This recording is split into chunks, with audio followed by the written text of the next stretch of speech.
আমাদের বলছে 1,20,00,000 রোহিঙ্গা তাড়াবো, বাংলাদেশি ভারতে থাকতে দেব না। বলছে না, বলে না, জোরে বলে। হ্যাঁ, আমরাও ঠিক আছে ভাই, বাংলাদেশ থেকে এসে এখানে কেন থাকবে? আমাদের স্কুলে তারা পড়ছে, আমাদের খাবার রেশন তারা খাচ্ছে, আমাদের চাকরিগুলো তারা ভাগ করছে, আমাদের ট্যাক্সের টাকায় তাদের সংসার চলছে, আমাদের পুলিশ তাদের নিরাপত্তা দিচ্ছে, আমাদের হসপিটালগুলো তাদের চিকিৎসা দিচ্ছে। আমাদের সমস্যা হবে না? হবে কি হবে না? যদি 1,20,00,000 বাংলাদেশি পশ্চিমবাংলায় থাকে তো আমাদের সমস্যা তো হওয়ার কথা। তাহলে বাংলাদেশি যদি তাড়াতে হয়, হাসিনাকে পুষে রেখেছো কোন দুঃখে? আগে তো তাকে তাড়ানো দরকার। কি ভাই কথা শুনছেন? 2024 সালের 5ই আগস্ট কয়েক হাজার 2000 ছাত্রকে খুন করে, অসংখ্য মানুষকে লাশ গুম করে, আয়না ঘর বানিয়ে দেশে আলেমদেরকে হত্যা করে, সেনাবাহিনীকে গুলি চালানোর নির্দেশ দিয়ে আমাদের দেশে বসে বসে খাচ্ছে।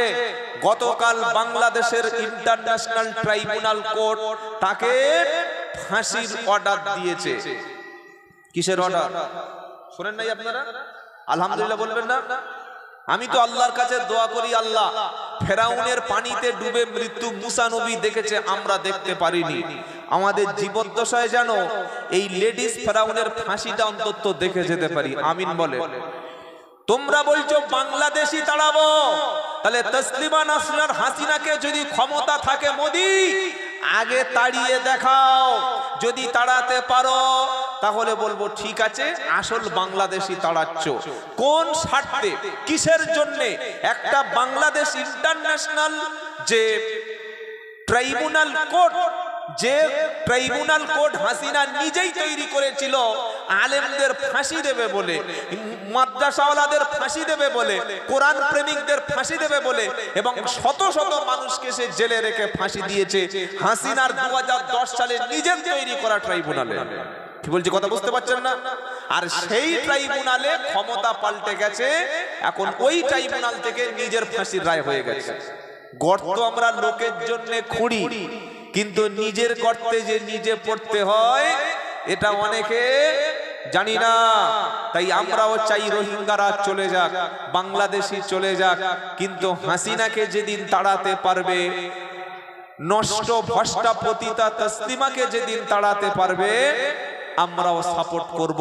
আমাদের দেশে আমাদের ট্যাক্সের টাকায়, আমাদের জনগণের টাকায় একটা ফাঁসির দণ্ডাদেশ প্রাপ্ত হাসিনা কেন ভারতবর্ষে বসে বসে খাবে? এ প্রশ্ন করার অধিকার একজন ভারতবাসী হিসাবে আছে না নাই? জোরে বলে।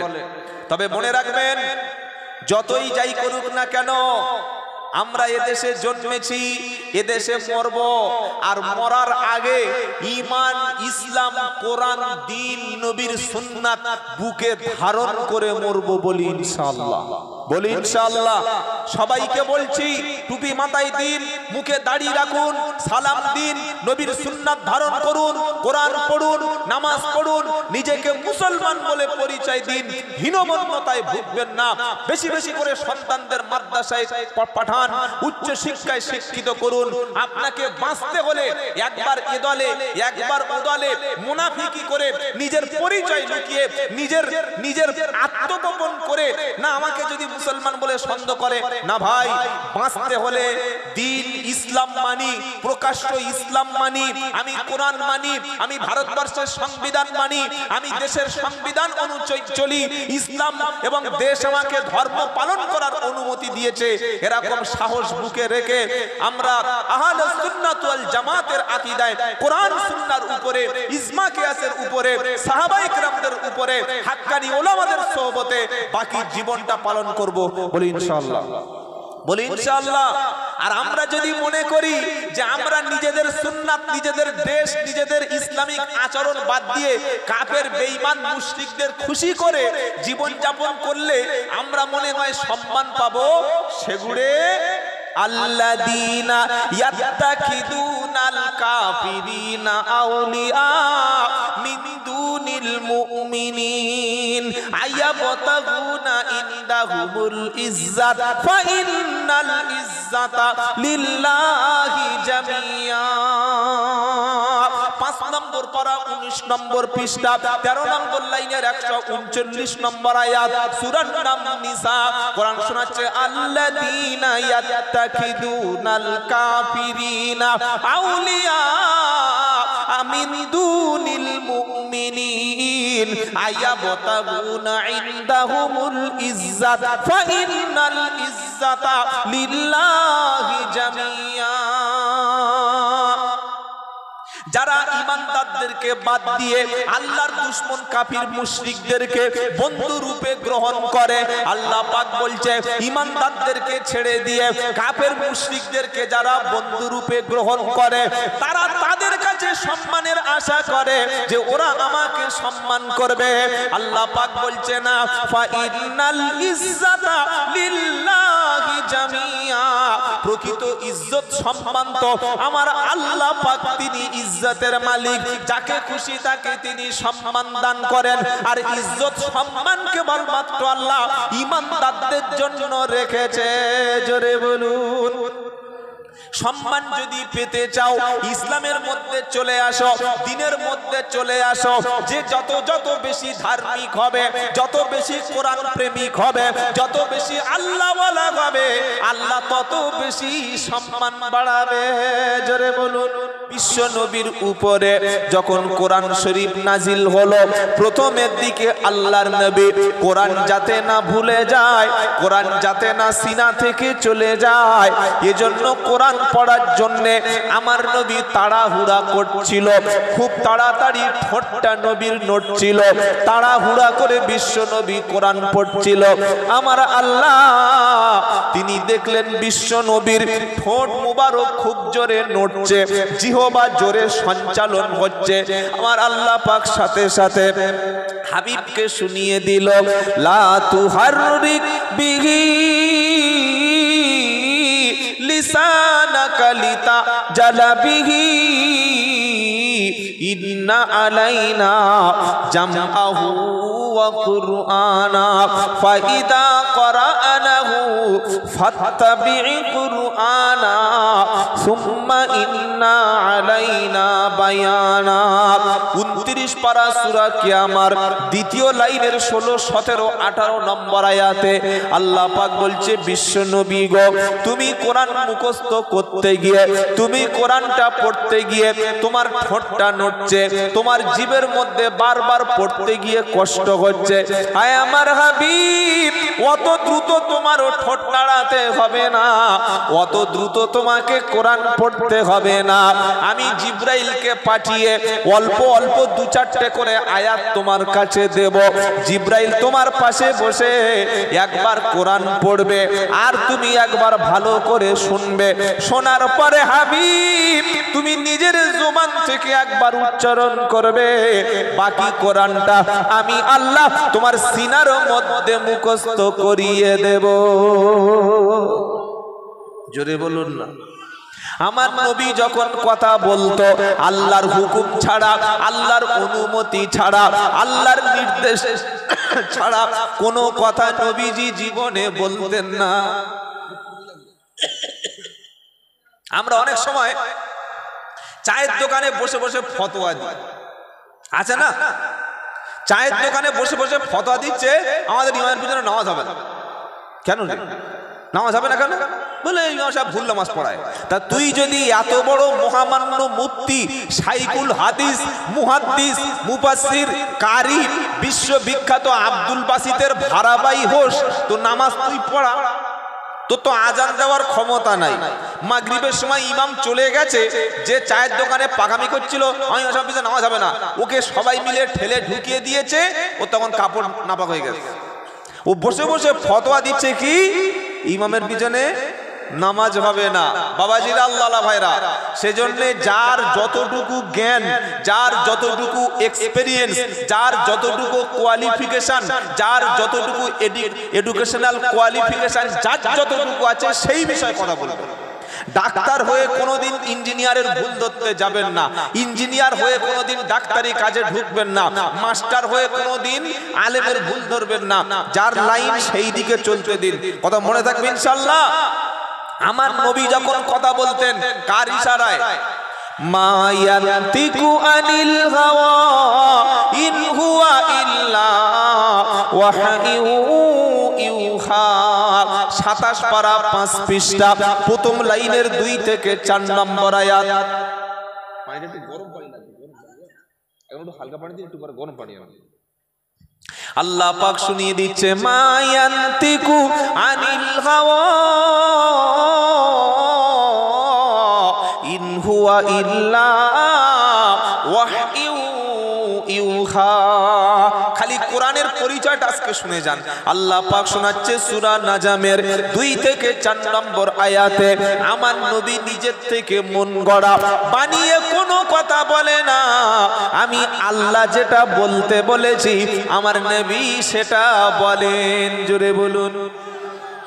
এখন নবী যদি নিজের থেকে মন গড়া কোনো কথা চালিয়ে দিত কোরআনে, কোরআন শোনাচ্ছে ওয়ালাউ তাকাওয়ালা আলাইনা বাদাল আকাবিল লা আখাযনা মিনহু বিল ইয়ামিন সুম্মা লাকাতানা মিনহুল ওয়াতির ফামা মিনকুম মিন আহাদিন আনহু হাজিজিন।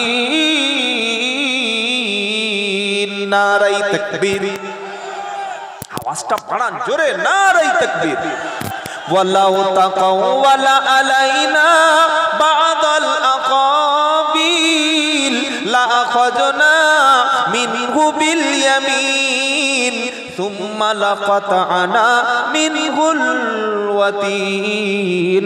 29 পারা সূরা হাক্কার 44, 45, 46, 47 নম্বর আয়াতে আল্লাহ পাক শোনাচ্ছে, আমার নবী নিজের থেকে মন গড়া বানিয়ে উদ্ভট অযৌক্তিক কোন অবৈজ্ঞানিক কোন রকম ইললজিক্যাল কথা যদি কোরআনের মধ্যে চালিয়ে দিত, আমি আল্লাহ আমার নবীকে লা আখাযনা মিনহু বিল ইয়ামিন, নবী যদি নিজের থেকে বানিয়ে কোন কথা কোরআনে চালিয়ে দিত, আমি আল্লাহ আমার হাবিবের হাতটাকে চেপে ধরতাম। সুম্মা লাকাতানা, বুঝতে পারছেন কি বলছি? এই যে আমার দিকে লক্ষ্য করুন, সুম্মা লাকাতানা, বিশ্ব নবীর গলাকে, ধমনীকে, কণ্ঠশিরাকে টেনে ছিঁড়ে ফেলে দিতাম যদি নবী নিজের থেকে বানিয়ে কিছু বলতো। ফামা মিনকুম মিন আহাদিন আনহু হাজিজিন, আর আমার হাত থেকে তোমরা বিশ্ব নবীকে কেউ বাঁচাতে পারতে না। সুতরাং কোরআনের মধ্যে যে কথাগুলি আছে এগুলি কার?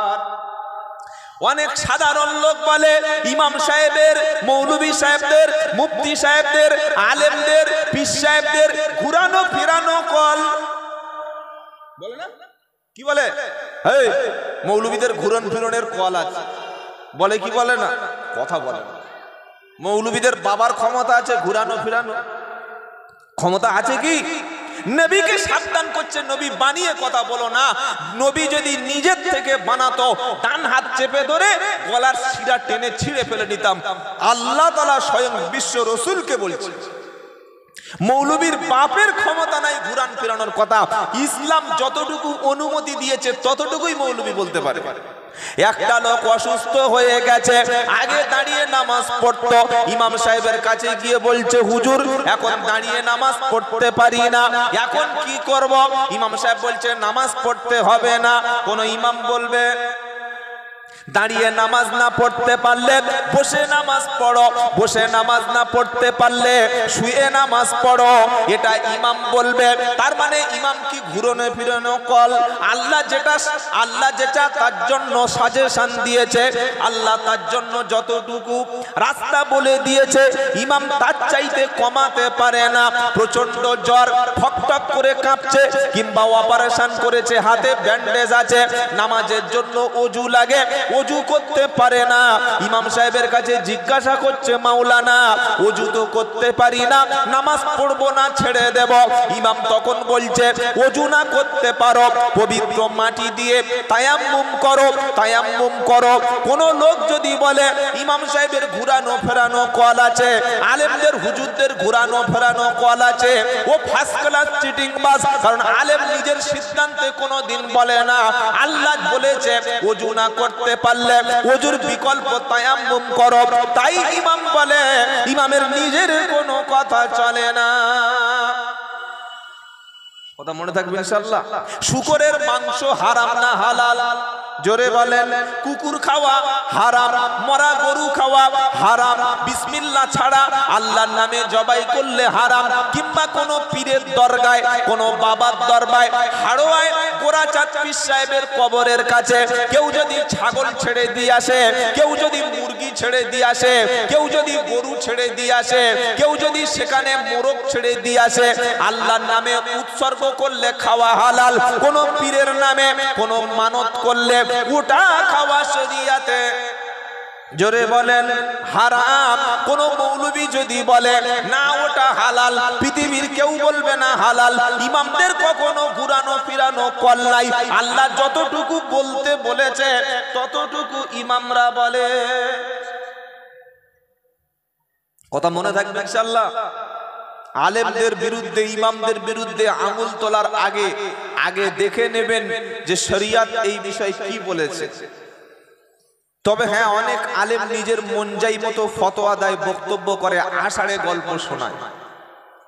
আষাঢ়ে গল্প জলসার মাঝখানে বলে যায়, যার পিছনে দলিল নাই, প্রমাণ নাই, হাদিস নাই, কোরআন নাই, ইজমা নাই, কিয়াস নাই, তারিখ নাই, ইতিহাস নাই, রেফারেন্স নাই, উদ্ভট গল্প চালাচ্ছে।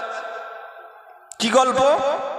বললে হাড়োয়ার পীর সাহেব, ওনার 1000 মুরিদ ছিল, আর এক সময় উনি একটা জলসায় গিয়েছিলেন, মুরিদরা সকলে মিলে জেকে ধরেছে যে হুজুর আমার বোতলটা ফুঁক দিয়ে দাও। শুনেছেন এই ঘটনাটা? সবাই বললে ফুঁক দিয়ে দাও।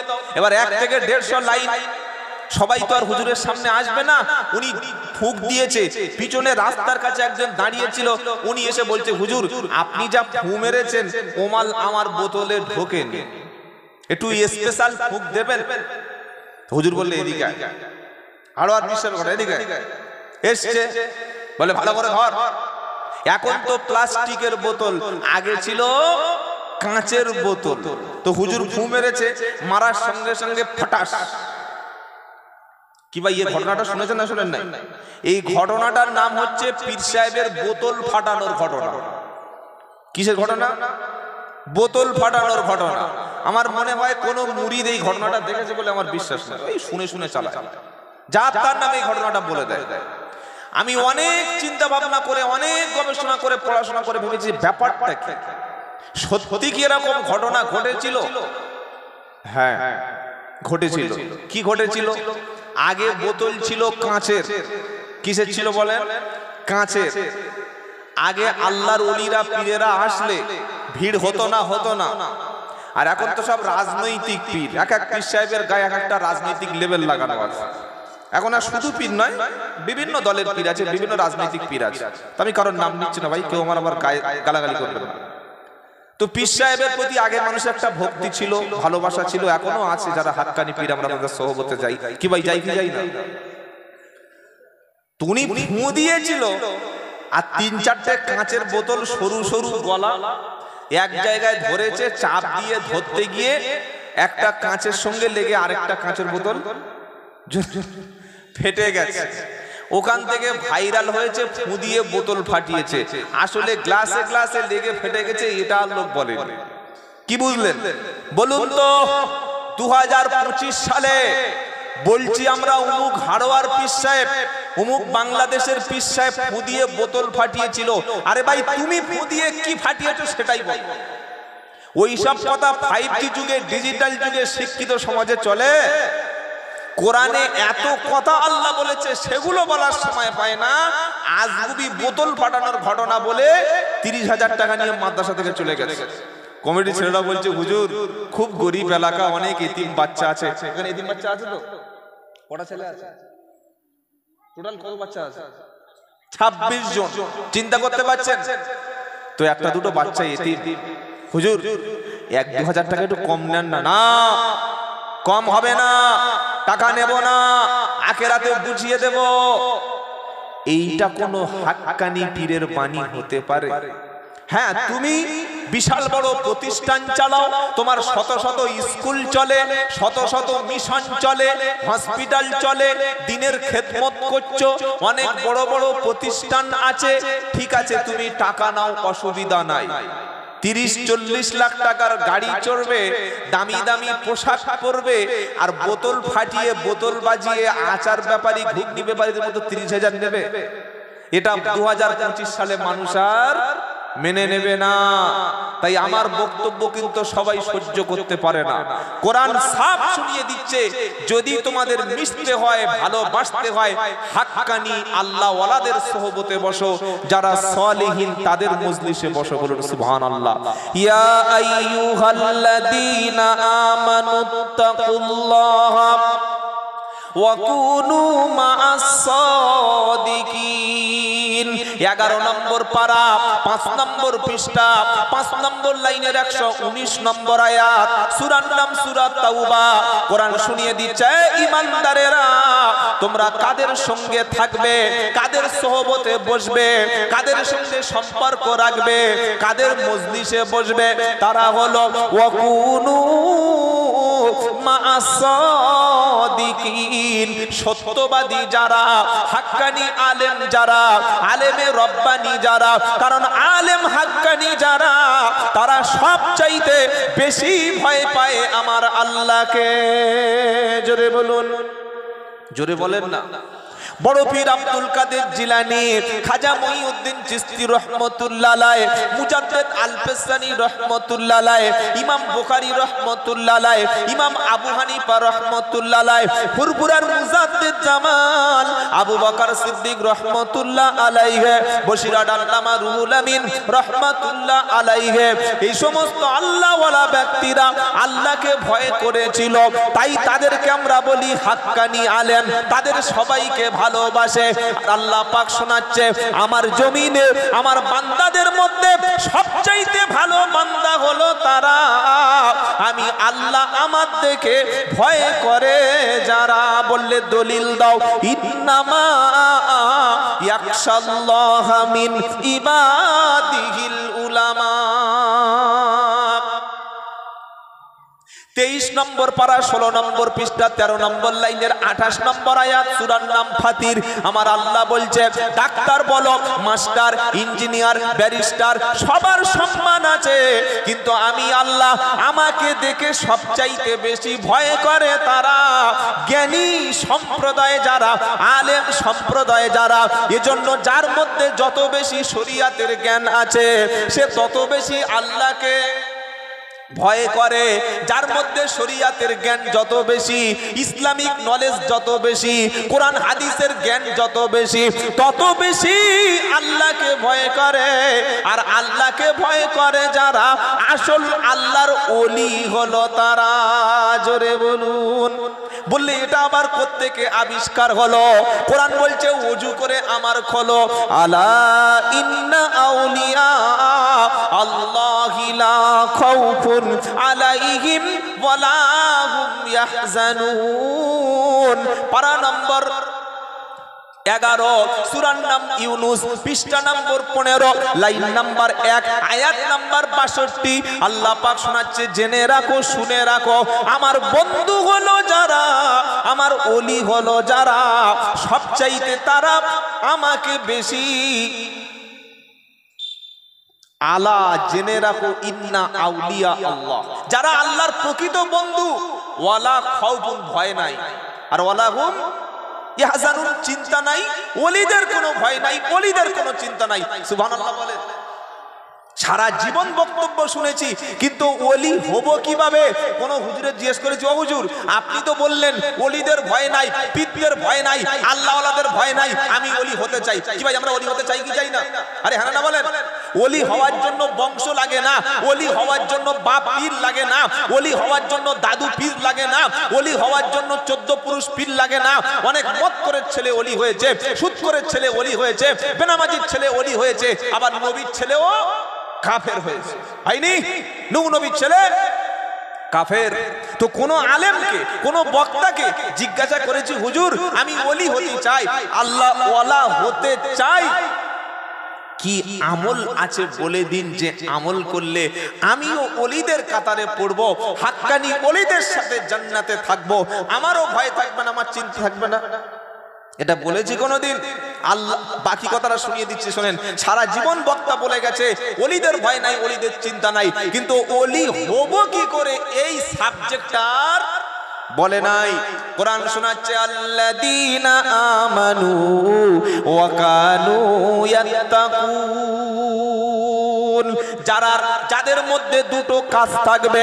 এক নম্বর, আল্লাহর উপরে পরিপূর্ণ ঈমান আনবে যারা, ঈমান আনার পরে আল্লাহর থেকে সবচাইতে বেশি ভয় করবে যারা। আমার আল্লাহ বলছেন আমার ওলি বান্দা তারা। জোরে হবে না? ওলি হওয়ার জন্য দুটো জিনিস লাগে, একটা হচ্ছে আল্লাহর উপরে পরিপূর্ণ ঈমান, আর একটা হলো পরহেজগারিতা, আর একটা হলো তাকওয়া, আর একটা হলো খোদাভীরু। যদি মুচির ছেলে, মেতরের ছেলে, ডাক্তারের ছেলে, মাস্টারের ছেলে, সাধারণ ছেলে, ফকিরের ছেলে, এতিমের ছেলে, গ্রামের কোন ছেলে, সে যদি আল্লাহর উপরে পরিপূর্ণ ঈমান আনে আর আল্লাহর দিকে ভয় করে, আমার আল্লাহ বলছে যার মধ্যে পরিপূর্ণ ঈমান থাকবে, আমি আল্লাহ আমার দিকে ভয় রাখবে, ও হলো আল্লাহর ওলি। জোরে বলেন। বললে হুজুর তার গায়ে তো কোনো স্ট্যাম্প নাই, তার গায়ে তো কোনো পীরের ট্যাগ নাই, তার বংশ তো হালদার, তার বংশ তো গাজী, তার বংশ তো লস্কর, তার বংশ তো মিদ্দে, তার বংশ তো খান, ওলি হতে পারবে কিনা? কোরআন বলছে আমি কোনো বংশ দেখি না, যার ঈমান সবচাইতে বেশি, যার আমলের মধ্যে আল্লাহর দিকে ভয় আছে, ওই হলো ওলি। তার জন্য সুসংবাদটা কি আছে? লাহুমুল বুশরা ফিল হায়াতিদ দুনিয়া ওয়া ফিল আখিরাহ লা তাবদীলা লিকালিমাতিল্লাহ। আমি আল্লাহ আমার ওলির জন্য, আমার বন্ধুদের জন্য সুসংবাদ শুনিয়ে দিয়েছি। দুনিয়াতে তাদের জন্য সুসংবাদ, আর আখিরাতে আমার ওলি বান্দার জন্য রয়েছে জান্নাতের সুসংবাদ। ওলি হব ইনশাআল্লাহ। ওলি যদি হতে চান, ওলি যদি হতে চান, আল্লাহর কসম আমি আব্দুল্লাহ জুবায়ের বলছি, এই যে গ্রামটা, এই যে মাদ্রাসা গ্রামের নামটা কি জানো? দেবগ্রাম। ওলি যদি হতে চান, পীর যদি হতে ইচ্ছা হয়, বংশে হয়তো কেউ আপনার ওলি নাই, বাপ হয়তো সাধারণ খেটে খাওয়া মানুষ, ওলি হওয়ার ইচ্ছা যদি থাকে, মাদ্রাসার সঙ্গে, কোরআন ওয়ালাদের সঙ্গে, আলেম ওয়ালাদের সঙ্গে সম্পর্ক রাখবেন, ইনশাআল্লাহ ওলি হয়ে কবরে যাবেন। বলুন সুবহানাল্লাহ। ওলি হয়ে কবরে যাবেন ইনশাআল্লাহ। শুধু ওলি না, দুনিয়াতে জান্নাতি হয়ে কবরে যাবেন। সুবহানাল্লাহ বলবেন না? বললে মাদ্রাসার কাছে আসলে, কোরআন পড়লে, কোরআন শুনলে, কোরআন বুঝলে ওলি হয়ে যাবে। এবার দলিল দিচ্ছি, নেন। নাম ছিল উমার, তখনও ফারুক টাইটেল পাইনি, শুধু ওমর ইবনুল খাত্তাব, খাত্তাবের বেটা উমার। তিনি কি ছিলেন? ইসলামের দুশমন, ভয়ঙ্কর দুশমন। তরবারি বার করেছে মুহাম্মদ সাল্লাল্লাহু আলাইহি ওয়াসাল্লামের গর্দান কেটে দেবে। নাউযুবিল্লাহি মিন যালিক। কত বড় দুঃসাহস, ভয়ঙ্কর কথা। তিনি যখন নিজের বোনের কাছে গিয়ে মারতে গিয়ে কোরআন শুনলেন, কোরআনের মজলিসে আসলেন, কোরআনের কাছে বসলেন, আল্লাহ তার হেদায়েতের তাকদীর খুলে দিল। ইসলামের জন্য আল্লাহ ওমরকে কবুল করে নিলেন। বলুন সুবহানাল্লাহ। তিনি কোরআন যদি না শুনতেন, কোরআনের আওয়াজ যদি তার কানে না পৌঁছাতো, কোরআন যদি তার দিলের মধ্যে তাসির না করত, আর আল্লাহর নবী যদি তার জন্য হেদায়েতের দোয়া না করতেন, কখনো তিনি মুসলমান হয়ে জান্নাতি হতে পারতেন না। বাবাজির আল্লাহ ভাইরা, সে কোরআন আজও আছে না নাই? জেনে বলে, বীর মুসলমান ফরওয়াল কোরআন, ফিরিয়ে আনো সেই হারানো সম্মান। কোন সাহসে আমাদের বলছে যে সাইয়ার করে 1,20,00,000 রোহিঙ্গা তাড়াবো? কি ভাই শুভেন্দু বলছে না, বলে না? বিজেপির নেতারা বলছে না, বলে না? আমাদের দেশের বাঙালিরা রক্ত দিয়েছি, হিন্দু মুসলমান বাঙালিরা দেশ স্বাধীনের জন্য রক্ত দিয়েছি, আর মারোয়াড়ি গুজরাটি তারা আজকের বলছে 1,20,00,000 বাংলাদেশি নাকি পশ্চিম বাংলায় বাস করছে। এরা নাকি ডেমোগ্রাফিটা চেঞ্জ করে দিচ্ছে। তাই এসআইআর দরকার, এনআরসি দরকার, 1,20,00,000 রোহিঙ্গা তাড়ানো দরকার। ঠিক আছে, চলুন 1,20,00,000 কেন, যে কটা রোহিঙ্গা সব কটা তাড়িয়ে দাও। কিন্তু বীরভূমের একটা মহিলা, নাম হচ্ছে সোনালী বিবি, ভালো করে শুনে রাখুন। 2002 সালে তার বাবার নাম মায়ের নাম ভোটার লিস্টে ছিল এবং সে ভারতের পশ্চিম বাংলার নাগরিক। তার কাছে সমস্ত ডকুমেন্টস আছে, শুধুমাত্র বাংলা ভাষায় কথা বলে। সন্দেহ করে তাকে বর্ডার টপকে বাংলাদেশে ফেলে দিয়ে আসা হলো। কলকাতা হাইকোর্টে কেস হলো। হাইকোর্টের অর্ডার ছিল 4 সপ্তাহের মধ্যে যেন সোনালী বিবিকে দেশে ফিরিয়ে আনা হয়। আজও পর্যন্ত ফিরিয়ে আনা হয়নি। আমাদের ইমাম বুখারী রাহমাতুল্লাহ আলাইহি, ইমাম হাম্বলি রাহমাতুল্লাহ আলাইহি, ইমাম আবু হানিফা রাহমাতুল্লাহ আলাইহি, ইমাম মালিক রাহমাতুল্লাহ আলাইহি, বড় পীর আব্দুল কাদের জিলানী রাহমাতুল্লাহ আলাইহি, তাদের সম্মান কিয়ামত পর্যন্ত থাকবে না, থাকবে না। যত বড় পীর সাহেব আসুক, আলেম আসুক, মুফতি আসুক, এদের সম্মান কখনো ছোট হবে না। কারণ যে যত বেশি কোরআন প্রেমিক, যে যত বেশি ইসলামকে মহব্বত করবে, যে যত বেশি নবীর সুন্নাতকে ভালোবাসবে, আমার আল্লাহ তার তত বেশি সম্মান উপরে তুলে দেবে। জোরে বলেন। বললে হুজুরে তো গল্প, দলিল কি আছে বলো? তো কোরআন শোনাচ্ছে, ওয়াল্লাযীনা উতুল ইলমা দারাজাত, 28 পারা 2য় পৃষ্ঠা 14 নম্বর লাইনে 10 নম্বর আয়াত সূরা মুজাদালা। আল্লাহ পাক বলছেন, আমি আল্লাহ তাদের সম্মানটা উপরে তুলবো, তাদের মর্যাদা উপরে বাড়াবো। যাদের কাছে ইলম আছে, যাদের কাছে আমার ইলম আছে, ইলমওয়ালা যারা, আলেম যারা, আলেমদের মর্যাদা আমি আল্লাহ ইলমের কারণে উপরে বাড়িয়ে দেব। জোরে বলুন। কোরআন যত পড়ব, কোরআন যত ধরব, কোরআন যত বুঝব, তত আমি হিরো হব। আর কোরআনের সাথে ইসলামের সঙ্গে বিয়াদবি করলে হিরো থেকে জিরো বানাতে 1 সেকেন্ড সময় আল্লাহ। জোরে বলেন, ইদা কাদা আমরান ফা ইন্নামা ইয়াকুলু লাহু কুন ফায়াকুন। তিনি আল্লাহ, তিনি যখন কিছু কাজ করার ইচ্ছা করেন, শুধুমাত্র কুন বললে কাজটা সাথে সাথে হয়ে যায়, আর ফায়াকুন বললে মুহূর্তের মধ্যে ধ্বংস হয়ে যায়। ইজ্জত সম্মান আল্লাহ দান করে, আল্লাহ যাকে খুশি বেইজ্জত করে।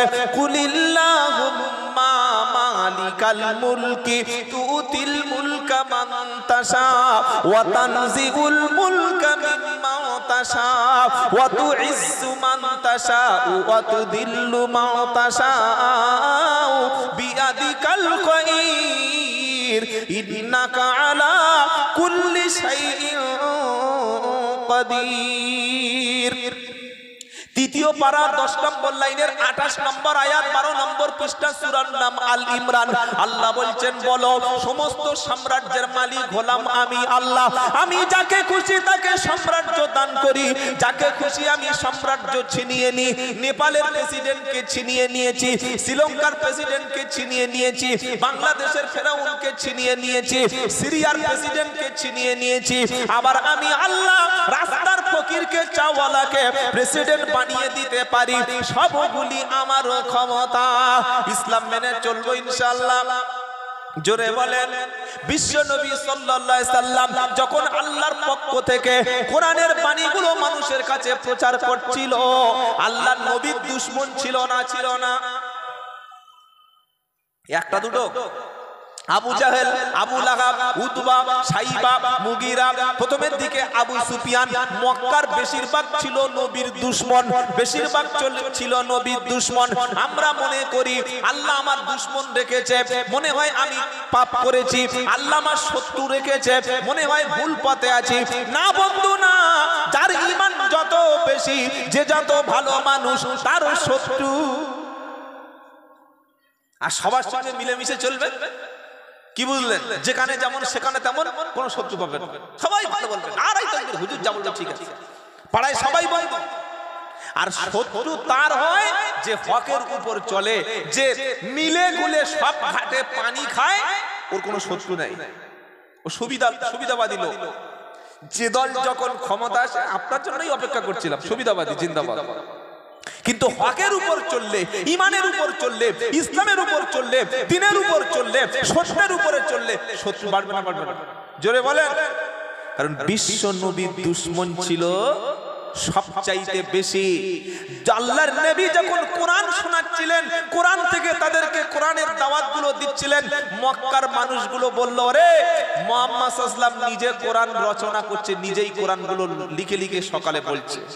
আল্লাহ পাক বললেন, নবী ওদের চ্যালেঞ্জ করো, কি ইন কুনতুম ফি রাইবিন মিম্মা নাযালনা আলা আবদিনা ফাআতু বিসূরাতিন মিন মিথলিহি ওয়াদউ শুহাদাআকুম মিন দুনিল্লাহি ইন কুনতুম সাদিকিন।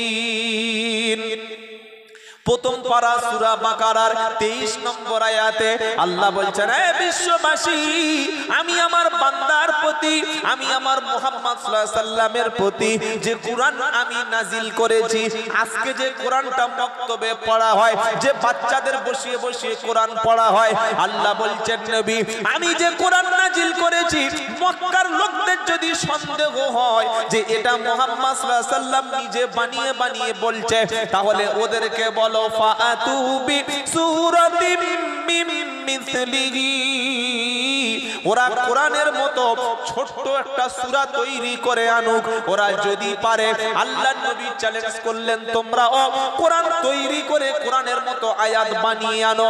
কখনো সম্ভব হবে না, কারণ কোরআন হলো সম্পূর্ণ আল্লাহর বাণী। যখন তারা পারল না, আবার আল্লাহ চ্যালেঞ্জ করলো, হে কোরআনের দুশমন যারা, হে মাদ্রাসার দুশমন যারা, দ্বীনের দুশমন যারা, তোমরা যদি কোরআন নিজেরা না তৈরি করতে পারো, তাহলে জিনদের সাহায্য তোমরা নাও। জিন বোঝেন? জিনদের সাহায্য নাও। কুল্লাইনি জিতামাতিল ইনসু ওয়াল জিন্নু আলা আইয়াতু বিমিথলি হাদাল কুরআন লা ইয়াতুনা বিমিসলিহি ওয়ালাউ কানা বা'দুহুম লিবাদিন যাগীরা। 15 নম্বর পারা 9 নম্বর পৃষ্ঠা 8 নম্বর লাইনের 85 নম্বর আয়াত সূরা বানী, 87 88 নম্বর আয়াত সূরা বানী ইসরাইল। আল্লাহ বলছেন, হে নবী বিশ্ববাসীর কাছে বলে দাও, সমস্ত মানুষ যদি জিনদের সাহায্য করে, আর সমস্ত জিনগুলো যদি মানুষের সাহায্য করে, আল্লাহর কোরআনের মতো একটা ছোট্ট সূরা তারা কখনো তৈরি করে আনতে পারবে না, কারণ এই কোরআন হলো সম্পূর্ণ আল্লাহর কালাম।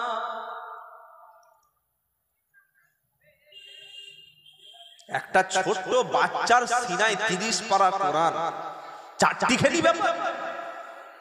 বুড়ো হয়ে গেছে, চুল পেয়ে গেছে, দাড়ি পেয়ে গেছে, চাচা সূরা ফাতিহা জানো? বললে হ্যাঁ, তোমার চাচির কাছ থেকে শিখেছি। চাচির কাছ থেকে, ইমাম সাহেবের কাছে শিখিনি, হুজুরের কাছে শিখেনি। তো বলো দেখি। পড়তে শুরু করেছে আলহামদুলিল্লাহি রাব্বিল আলামিন। আলা হবে না আল হবে, জোরে বলেন। প্রথমে ভুল, তারপরে আর রহমানির রহিম মালিকি ইয়াউমিদ্দিন। মালিকি মা টান ফান কিচ্ছু নাই, বাংলা পড়ছে। কি বুঝলেন? ইয়্যাকা না'বুদু ওয়া ইয়্যাকা নাস্তাঈন, এটা কোরআনে আছে। চাচা কি পড়ছে?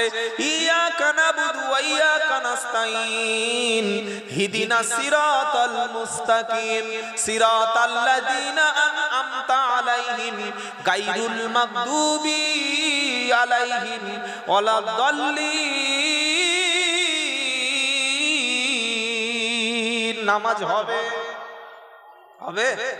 শীতের সময় ওযু করলো, গোসল করলো, 4:30 ঘুম থেকে উঠলো, ভালো করে পোশাক পরলো, মসজিদের সামনে কাতারে বসে আছে, মনের আনন্দে নামাজ পড়ছে, সব ঠিক আছে।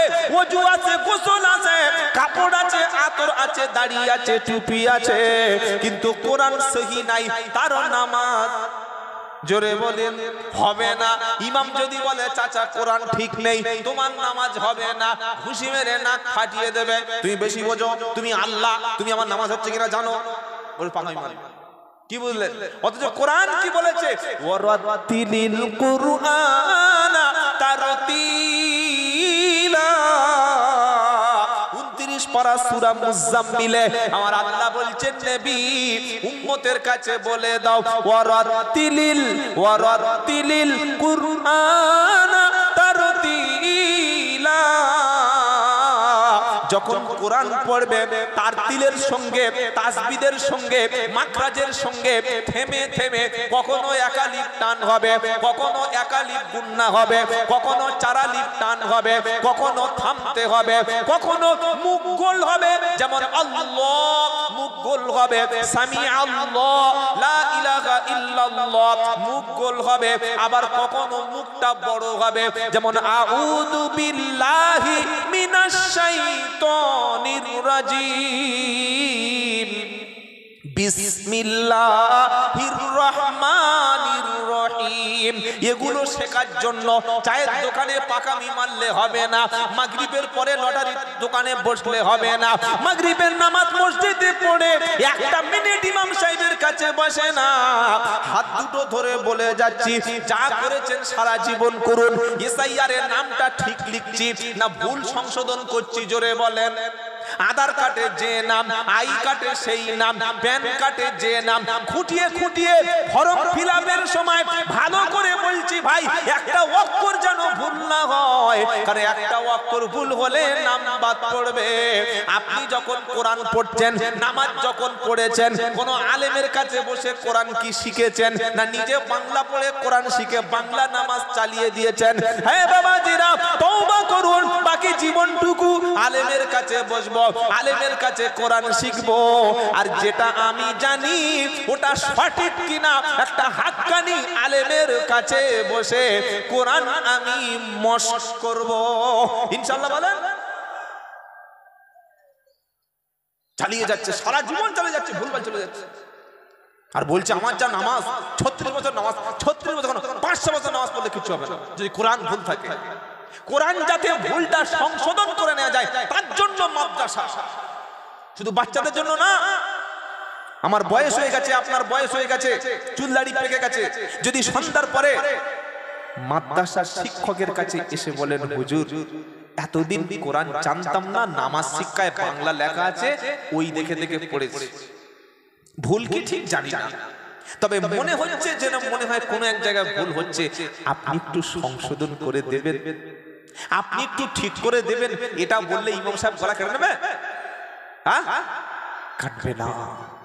বাবাজিরা, আল্লাহ ভাইরা, শেখার বিষয় কোনো গোপন করবো না বলে ইনশাআল্লাহ বিশ্বনবী চ্যালেঞ্জ করলেন, এই মক্কার মানুষেরা, যদি কোরআন আল্লাহর বাণী ছাড়া কোনো মানুষের বাণী হয়, তোরা কোরআন সম্ভব নয়, কোরআন কখনো সম্ভব নয়।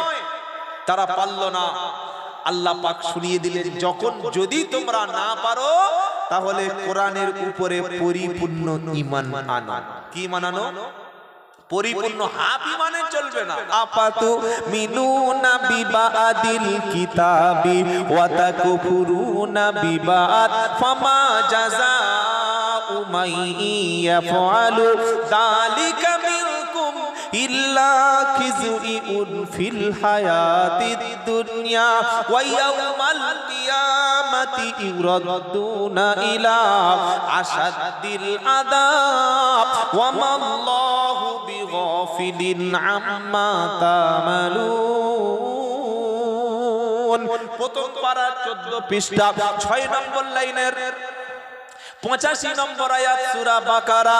আল্লাহ পাক বলছে বিশ্বাসী ঈমানদারেরা আফাতু উমিনুনা বিবাদিল কিতাবি ওয়া তাকফুরুনা বিবাদ ফামা জাযাউ মান ইয়াফআলু যালিকা মিনকুম ইল্লা খিজয়ুন ফিল হায়াতিদ দুনিয়া। আমার কোরআনের উপরে, আমার আল্লাহর বিধানের উপরে ঈমান যখন কিছুটা আনবে আর কোরআনের কিছুটা কথা যখন অবিশ্বাস করবে, আমার কথা মতো নামাজ পড়বে, তোমার কথা ইচ্ছা মতো সুদ খাবে, আমার কথা মতো তুমি হজ করবে, আবার তোমার ইচ্ছা মতো বিবিকে বন্ধনে পাঠাবে। আমি আল্লাহ বলেছি নারীর উপরে পর্দা ফরজ। তুমি জলসায় এসে মাথায় টুপি দিয়ে মুখে দাড়ি দিয়ে সুন্দর করে বসে বসে কখনো দরুদ শরীফ পড়ছো, কখনো কোরআন শরীফ শুনছো, কখনো সুবহানাল্লাহ বলছো, কখনো ইল্লাল্লাহ বলছো, আর তোমার বাড়ির মেয়েটা জলসার নাম করে 14টা পুরুষের গায়ের ধাক্কা খেয়ে একদম ফুলে বাড়ি চলে গেছে। এই বিষয়ে তোমার সাধারণ জ্ঞান কি ছিল না? আমি আল্লাহ পাক শুনিয়ে দিয়েছি ওয়া করোনা ফি বুয়ুতিকুন্না ওয়ালা তাবাররুজনা তাবাররুজাল জাহিলিয়াতিল উলা। হে নারীরা, তোরা ঘরের মধ্যে থাকবি, ঘরের মধ্যে বাস করবি। যদি বাইরে যেতে হয় জাহালাতের যুগের মতো, মূর্খতার যুগের মতো সাজসজ্জা করে ল্যাংটো হয়ে ঠোঁটে লিপস্টিক দিয়ে মুখে মেকআপ দিয়ে পাতলা শাড়ি পরে পিঠ কাটা ব্লাউজ পরে গোটা দেহটা সবার সামনে খুলে স্করপিওর মতো বডি বার করে পরপুরুষের আকৃষ্ট করার জন্য নোংরামি অবস্থায় বার হবি না। ওরকম নোংরা হয়ে বার হলে তোদের ধর্ষণ হবে, রেপ হবে, শ্লীলতাহানি হবে, টানাটানি করবে, তোদের কোনো নিরাপত্তা থাকবে না। এটা আল্লাহ তো শুনিয়ে দিয়েছিল। এরপরে মুসলমান মেলায় মেয়েদেরকে পাঠায় কিভাবে? জলসা মানেই মেলা। কবে এগুলো বন্ধ হবে ভাই? আমি সেদিন একটা জলসায় গিয়েছিলাম, নাম বলবো না, ওদের বলে যে সামনে বছর থেকে দেবেন যদি জলসা দেন, আর যদি বলেন না মেলা দেবো, মেলাই দেন। একটা প্লেটে একদিকে মিষ্টি, একদিকে সন্দেশ, একদিকে আপেল, একদিকে আনারস, একদিকে খেজুর, আর একদিকে কুত্তার পায়খানা। হ্যাঁ, জামাইয়ের দিলে খাবে? প্লেটে আপেল সাজিয়েছেন, মিষ্টি সাজিয়েছেন, টক দই দিয়েছেন, আর নাকে শিখনি প্লেটে দিয়েছেন। কেউ খাবে? তো আমরা কি করেছি ভাই? এর জন্য দায়ী সমাজ। এর জন্য ফিরে আপনাদের আগিয়ে আসতে হবে, সচেতন হতে হবে। কিছু মনে করবেন না, আমার এই 33 বছর বয়সে আমি আসাম, ত্রিপুরা, উড়িষ্যা, ঝাড়খণ্ড আল্লাহ আমাকে নিয়ে গেছে। পশ্চিম বাংলার প্রত্যেকটা জেলায় আমি যাই আলহামদুলিল্লাহ। কিন্তু নিজের থুতু নিজের গায়ে অনেক সময় পড়ে। আমার বাড়ি দক্ষিণ 24 পরগনার বারাইপুর থানা, এই উত্তর 24 পরগনা, দক্ষিণ 24 পরগনা, পূর্ব মেদিনীপুর আর নদিয়া জেলা আর মুর্শিদাবাদের কয়েকটা জায়গা আছে। এই জায়গাগুলিতে জলসায় যদি 10টা লোক হয় তো মেলায় 90টা লোক। কেন কেন? আমার এক লাভ কি আছে? বলছে না হুজুর, ছেলেমেয়েরা একটু আনন্দ করবে না? তো খুব যদি আনন্দ করার দরকার হয় ব্রেক ডান্স দে, দুটো হিরো নিয়ে আয়। এখানে জলসায় বক্তব্য হয় না, দুটো ন্যাংটো মেয়ে নিয়ে নাচতে দে, আরো বেশি লোক হবে, আরো হাততালি দেবে, আরো চাঁদা বেশি দেবে। কি বলছি কথা বুঝতে পারছেন না? হারাম আর হালাল দুটো তো এক জায়গায় হতে পারে না।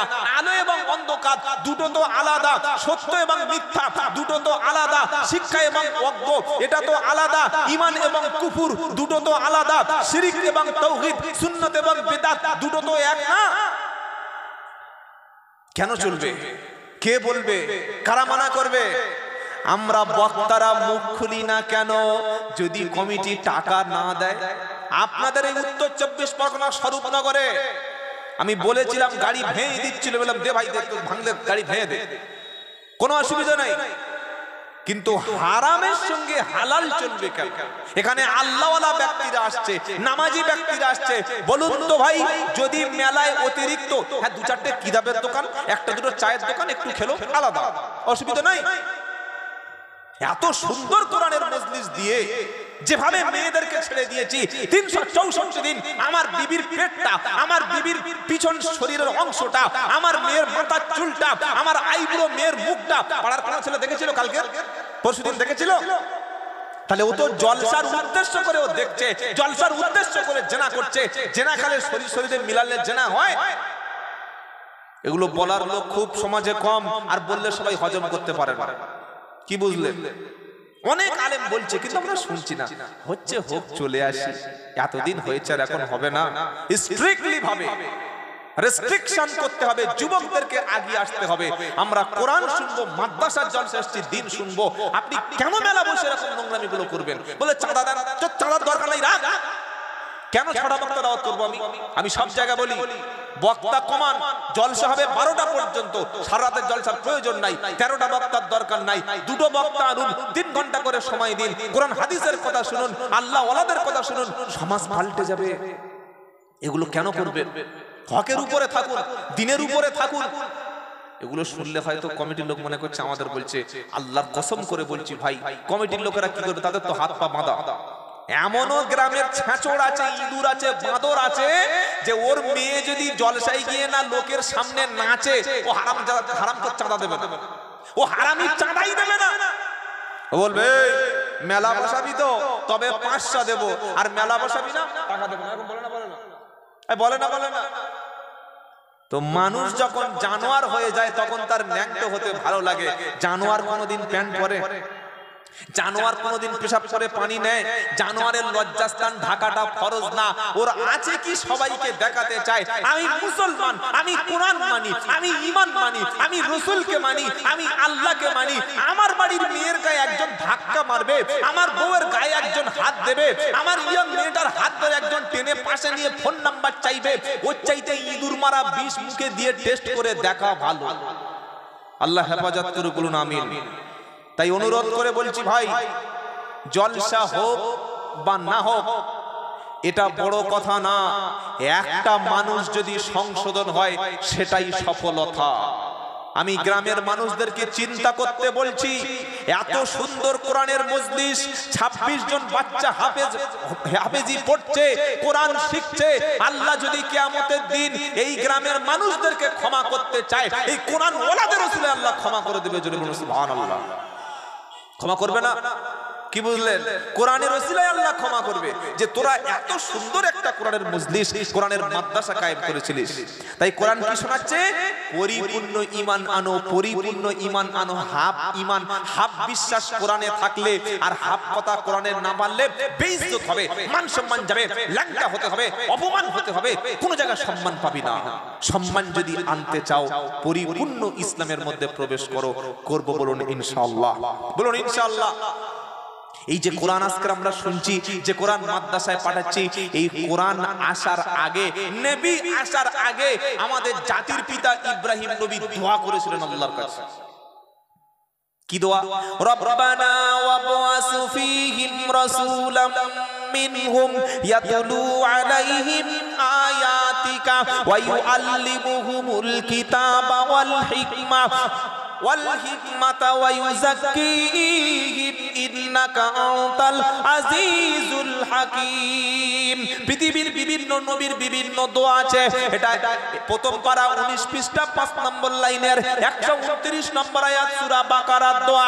এই দোয়াটা ইব্রাহিম নবীর দোয়া।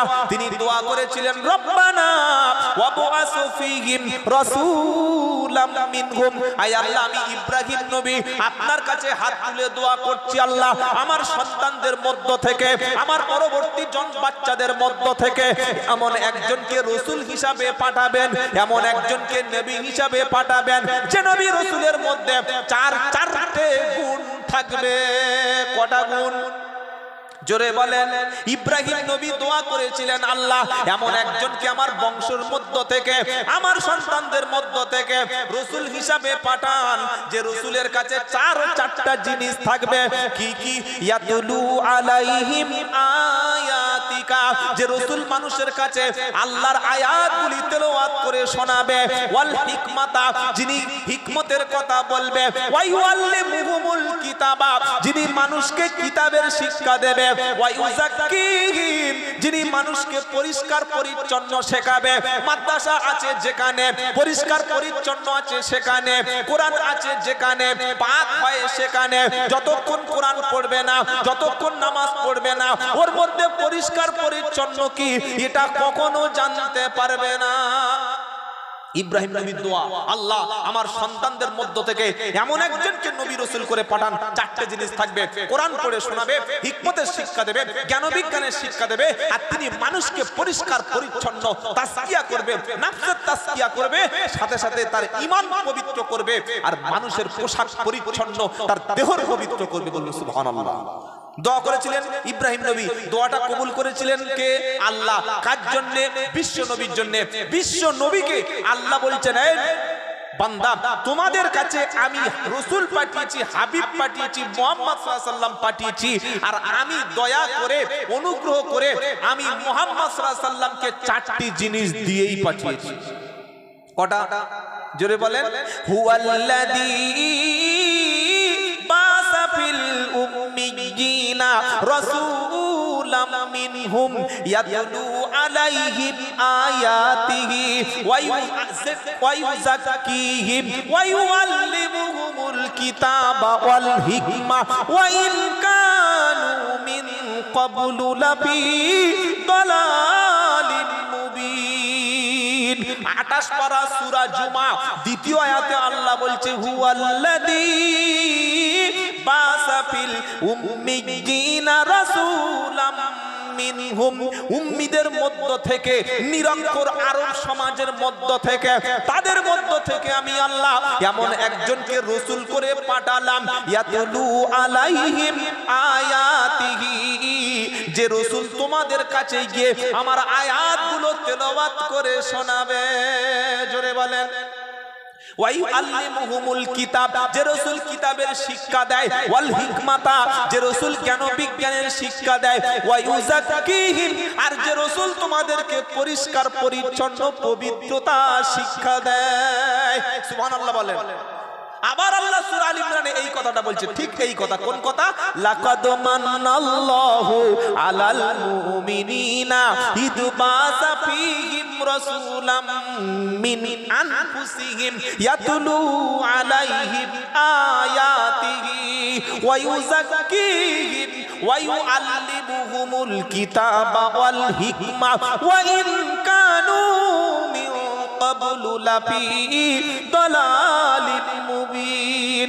4 নম্বর পারা 11 নম্বর পৃষ্ঠা 12 নম্বর লাইন 164 নম্বর আয়াত সূরার নাম আল ইমরান। আল্লাহ বলছেন, আমি আল্লাহ আমার মুমিনদের উপরে, আমার ঈমানদারদের উপরে আমি আল্লাহ দয়া করেছি।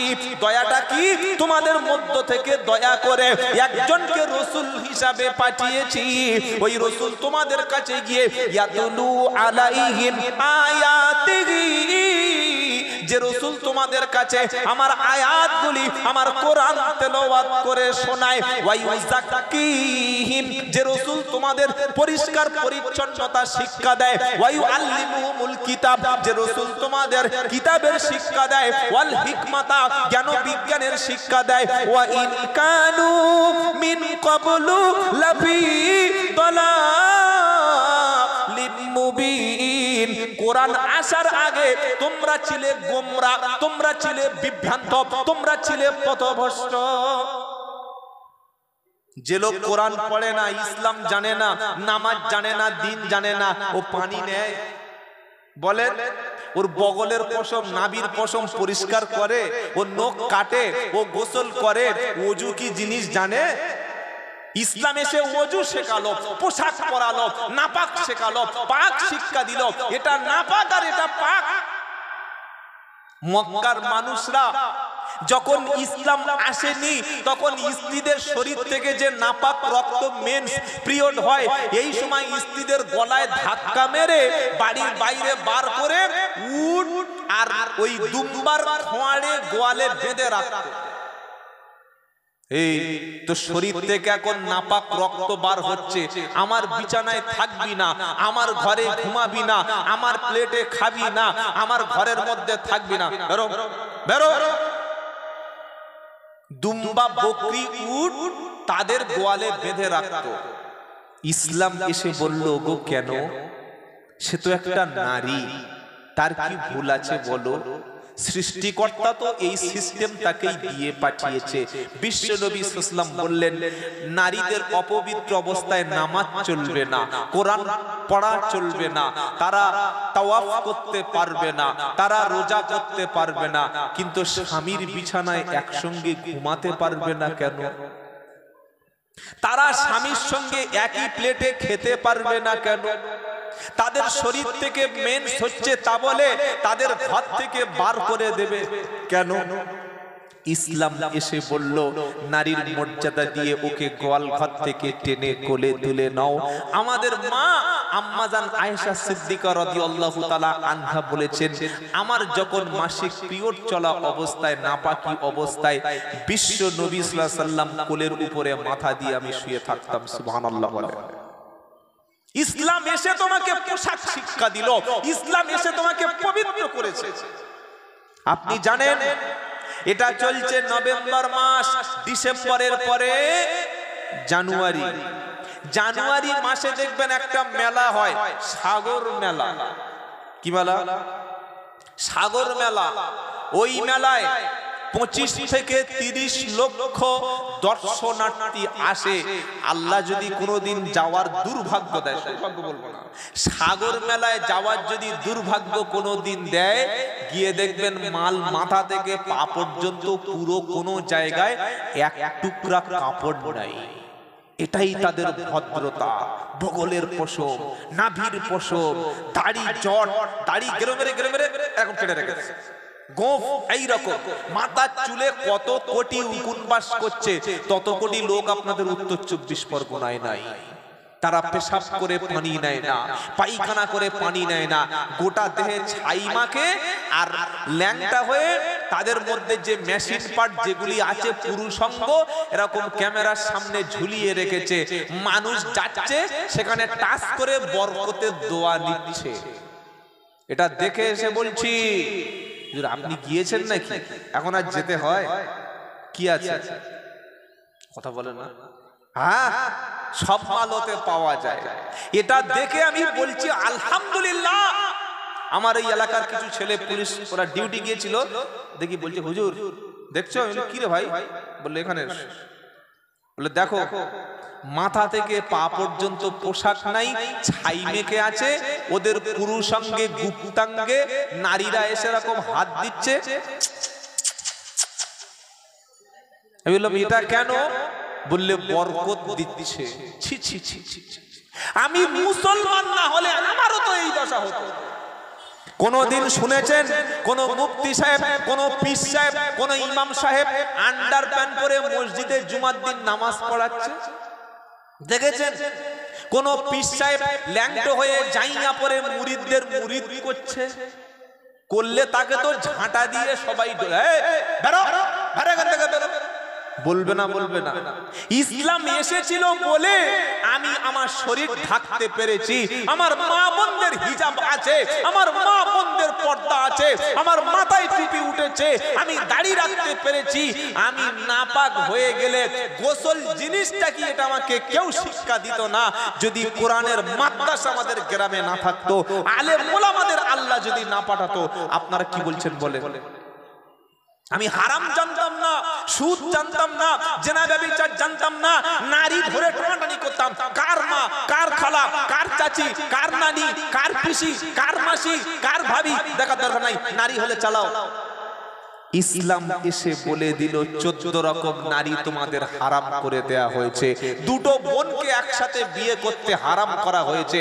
তোমার মা তার মা তার মা তার মা, যত মা গোষ্ঠী আছে সবাইকে বিয়ে করা হারাম করা আছে, যত মেয়ের গোষ্ঠী আছে সবাইকে বিয়ে করা হারাম করা আছে।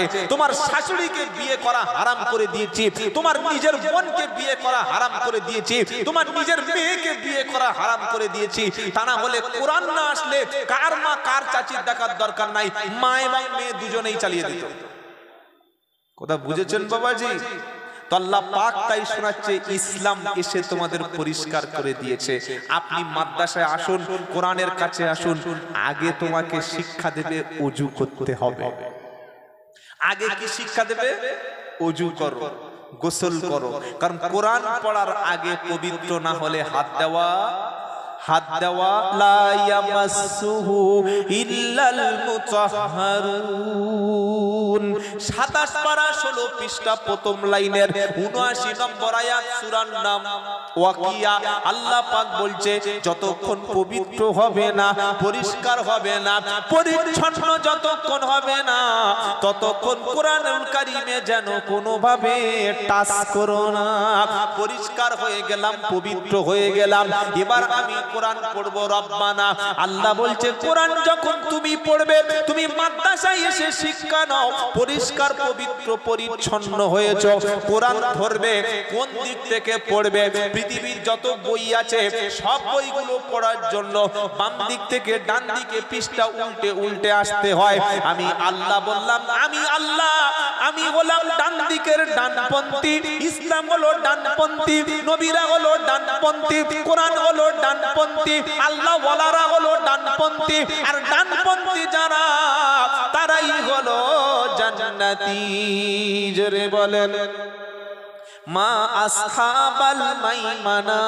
সূরা ওয়াকিয়া পড়েন নাই যে ডানপন্থী দল তারাই হলো জান্নাতি, আর যারা বামপন্থী ও আসহাবুস শিমাল, মা আসহাবুস শিমাল, বামের দিকে যাবে যারা, সঠিক ছেড়ে বামের দিকে ঘুরবে যারা, ওরাই সেদিন জাহান্নামে যাবে। তুমি যেদিন কোরআন পড়তে শুরু করবে, আগে তোমাকে ডান দিক থেকে পড়ে বাম দিকে পড়তে হবে। কোরআন হাতে তুলে নিলাম, বললাম রব্বানা, এবার আমি পড়তে শুরু করব। আল্লাহ বলছে, এখনো পড়তে পারবি না, নির্দিষ্ট একটা দোয়া আছে। দোয়াটা কি? ফাইদা করাআতাল কুরআনা ফাস্তাঈদ বিল্লাহি মিনাশ শাইতানির রাজীম। 14 পারা 17 পৃষ্ঠা 9 নম্বর লাইনের 98 নম্বর আয়াত, সূরা নাহল। আল্লাহ পাক শোনাচ্ছে, তুমি অতক্ষণ পর্যন্ত কোরআন পড়তে পারো না। তুমি যখন কোরআন পড়তে শুরু করবে, আগে তুমি শয়তানের হাত থেকে আশ্রয় চেয়ে নেবে, শয়তানের হাত থেকে তুমি আশ্রয় চেয়ে পরে কোরআন পড়তে শুরু করো। কারণ শয়তান চায় না যে মানুষ কোরআন শুনুক। কোরআন পড়লে, কোরআন শুনলে সবচাইতে বেশি অখুশি কে হয়? মালদার কিন্তু দেখা যায় না, কিন্তু পাওয়ার অনেক বেশি। বললে দেখা যায় না পাওয়ার বেশি, দেখা যায় না পাওয়ার বেশি।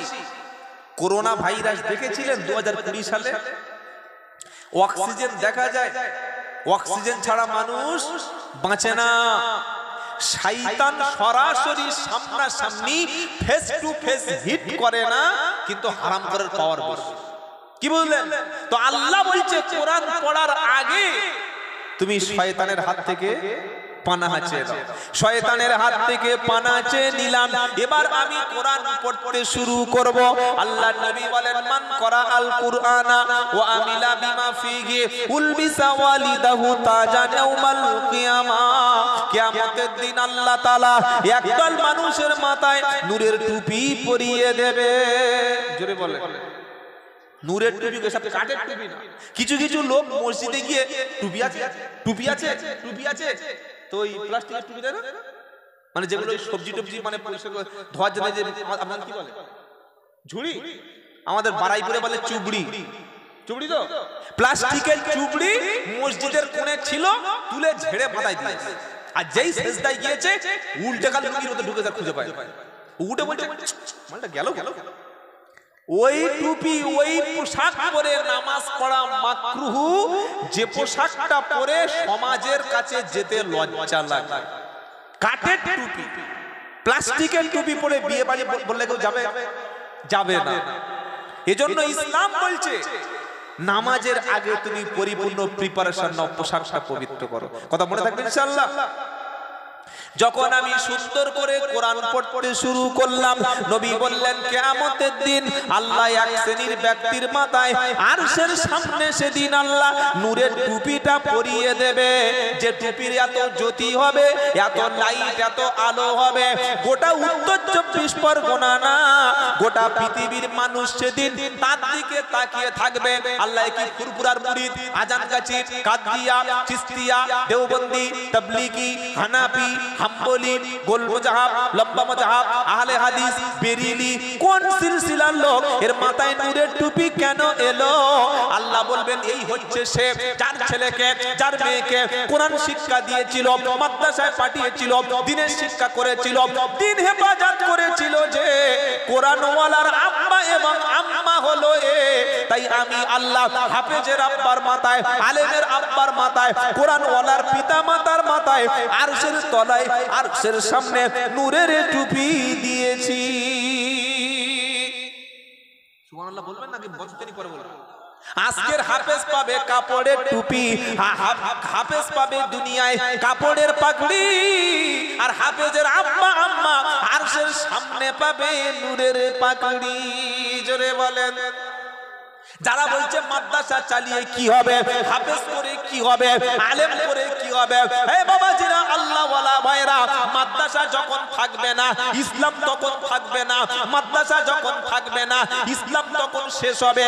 আর মাদ্রাসায় তৈরি হয় আলেম, আলেম তৈরি হয়, আলেম ইসলামকে হেফাজত করে, আলেম হালাল হারাম আলেম বুঝিয়ে দেয়। আল্লাহর নবী সাল্লাল্লাহু আলাইহি সাল্লাম যখন কোরআনের দাওয়াত গুলো মানুষের কাছে দিচ্ছিল, ওয়াইদা কিলা মুত্তাবিউ মা আনজালাল্লাহ ক্বালু বাল নাত্তাবিউ মা আলফাইনা আলাইহি আবানা আওয়ালাউ কানা আবাউহুম লা ইয়াকিলুনা শাইআন ওয়া লা ইয়াহতাদুন। দ্বিতীয় পারা 4 নম্বর পৃষ্ঠা 12 নম্বর লাইনের 170 নম্বর আয়াত। মক্কার মানুষের কাছে বিশ্ব নবী যখন কোরআনের প্রচার করছিল,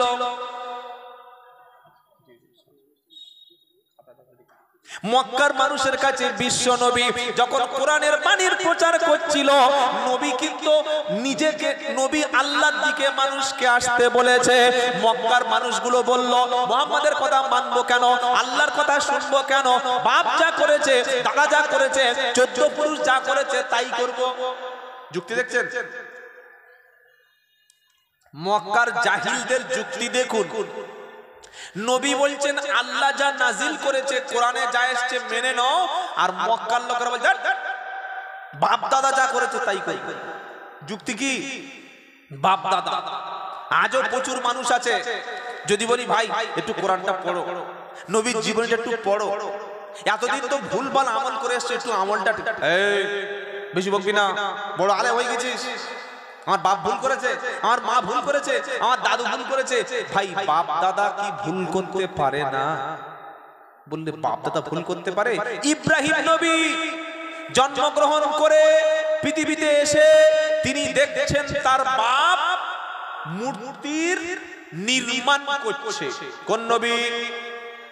ইব্রাহিম নবীর বাবা কিন্তু মুসলমান ছিল না, তিনি মূর্তি পূজারীর ঘরের সন্তান। ইব্রাহিম নবী এসে দেখছেন তার আব্বা আজর মূর্তি নির্মাণ করছে, হাত দিয়ে তৈরি করছে, কাদা দিয়ে, মাটি দিয়ে, আর এই খড়খড় দিয়ে। ইব্রাহিম নবী কি বললেন? বাপ যা করেছে আমিও তাই করব, তাই তো? বলেছিলেন ওয়াইদ ক্বালা ইব্রাহিমু লিআবিহি আযারা আতাতাকিদু আসনামান আলিহা ইন্নী আরাকা ওয়া কওমাকা ফি দালালিন মুবিন। ইব্রাহিম নবী বললেন, আব্বা কি করছো, কি করছো আব্বা? আমি দেখতে পাচ্ছি তুমি তো ভুল করছো, তোমার দেশের লোক ভুল করছে, জনগণ ভুল করছে, পাড়ার লোকেরা ভুল করছে।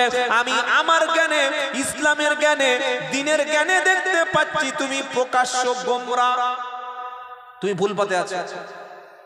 তখন বাকি অংশটা আয়াতের এখানে শেষ, কিন্তু বাকি আরো কথাগুলো সূরা মারিয়ামের মধ্যে আছে। ইব্রাহিম নবীর আব্বা বলছে, দেখ, যদি তুই আমার এই মূর্তির ধর্মে না ফিরে আসিস তাহলে পাথর দিয়ে মাথায় মেরে তোর হত্যা করে দেব বলে বার করে দিল। তারপরেও তিনি এক আল্লাহকে ছাড়েননি। সুতরাং বাপ যা করেছে, দাদু যা করেছে, ওটা দলিল না। দলিল কি? কুরআন। দলিল কি? হাদিস। যখন কোন আলেম, যখন কোন মাওলানা, যখন কোন মুফতি সাহেব কুরআন হাদিস দিয়ে শরীয়তের কোন দলিল দেবে, এর পরে যদি কেউ বলে না আমার বাপ করেছে আমি করব, দাদা করেছে আমি করব, দাদু করেছে আমি করব, অত বড় বড় হুজুররা ওরা সব ভুল করছে আর এই হট করে বলা যে ভুল, এটাই কিন্তু আপনার ইমানের 12টা বেজে যাবে, ইমানের খাতরা এসে যাবে। আল্লাহ কি বলেছে, রাসূল কি বলেছে, এর বাইরে কিছু করা। ওয়াইদা কিলা লাহুম তাআলাউ ইলা মা আনজালাল্লাহু ওয়া ইলার রাসূল ক্বালু হাসবুনা মা ওয়াজাদনা আলাইহি আবানা আওয়ালাউ কানা আবাউহুম লা ইয়ালামুনা শাইআও ওয়া লা ইয়াহতাদুন। 7 পারা 4 পৃষ্ঠা, প্রথম লাইন, 104 নম্বর আয়াত, সূরা মাইদা। আল্লাহ বলছেন, যখন তাদের বলা হয় আল্লাহ যেটা নাজিল করেছে রাসূলের পথে, আল্লাহর পথে ফিরে এসো, তখন তারা কি বলে যে ক্বালু হাসবুনা মা ওয়াজাদনা আলাইহি আবানা, আমার বাপ দাদা যা করেছে ওটাই আমি করব, ওটাই আমার জন্য যথেষ্ট।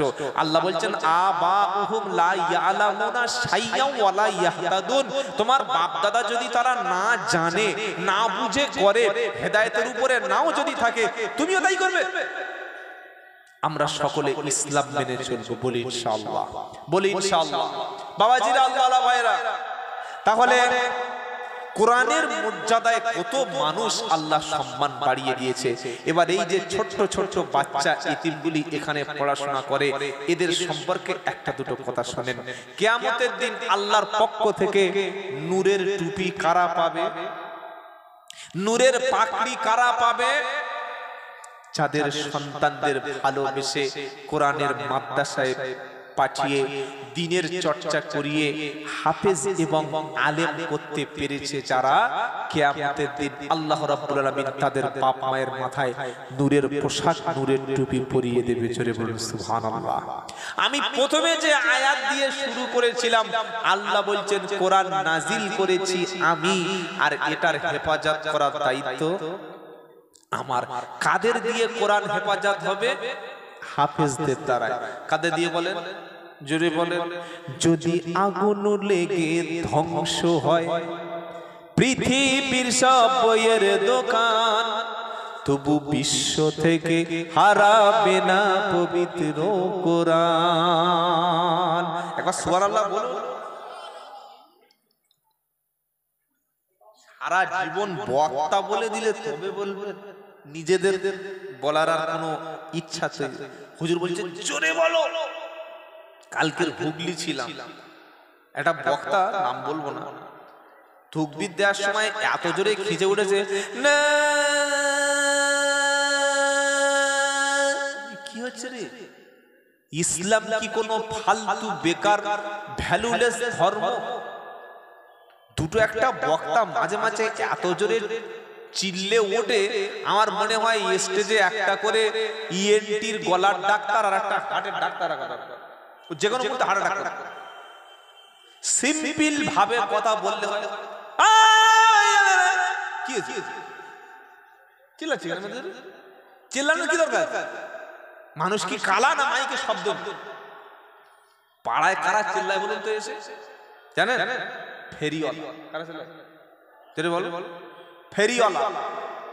ফেরিওয়ালার মাল নেই তো, দুটো প্লেট, তিনটে গ্লাস, চারটে হাঁড়ি, এসে কি বলে? হাঁড়ি নেবে গো।